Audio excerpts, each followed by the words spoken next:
This week on He Thinks, She Thinks, we're going to look at what's the purpose of talking if you're a woman versus if you're a guy. Well, it's pretty simple and it creates a heck of a lot of drama and trouble. But women generally talk to connect. I want you to remember that. Women talk to get closer. Women talk to kind of work through an experience and make sense of it together. Men, not so much. Guys talk usually for pragmatic reasons. They talk to get to a solution. They talk to solve something, finish it, and move on. This is not universally true, but we all know it's fairly universally true. Problem is, we have this crazy idea that men and women should actually get together and have conversations, particularly if they're in a relationship together. So, have you ever had this experience? You're a woman, you're sitting down, you're talking to your guy, and you really just want him to listen. You're kind of talking to figure it out as you go along. You don't really want any opinions. What you want is support. You want to feel close. You're talking, remember, to connect. Women talk to connect. The guy, however, the way he loves you is in a conversation, he sits down and he wants to solve your problem, which is actually a great impulse because he wants to take your distress away.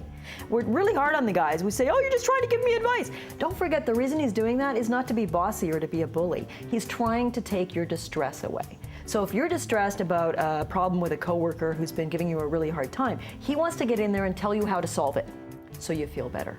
So hey gals, it's actually an act of love. Women talk to connect and to engage in a process, and they're not really looking for an outcome. Men, they want to get in there, have an outcome, and fix it. So what does that mean in a practical sense? What's some takeaway advice for how you can talk to your guy, and guys, how you can actually talk to your women without getting your hand slapped? Okay, guys, remember, she's actually talking just to connect with you. So become Freudian and essentially say, really, oh, really, honey, that sounds tough. Honest to God, go get a pen and write it down. Really? Oh, wow. Honey, that sounds tough. If you write that down, guys, and keep it a little Post-it note in your wallet, pull it out when you need it, you're going to be sending me flowers of thanks. Because suddenly your conversations with your women are going to go well. Because she now feels like you're with her, you're connecting with her, and remember, women speak to connect, and that she matters to you. Now women, come on, what about the guys? If a guy sits down and he wants to talk to you about a problem he's having negotiating your new mortgage, he actually isn't so much looking for you to say, oh honey, that sounds tough, He may enjoy some of that, but he also wants you to say, well, do you want my thoughts on that? And if he says yes, then he wants some practical solutions. Well, did you think of this? How about maybe if you did that? Would it be helpful if?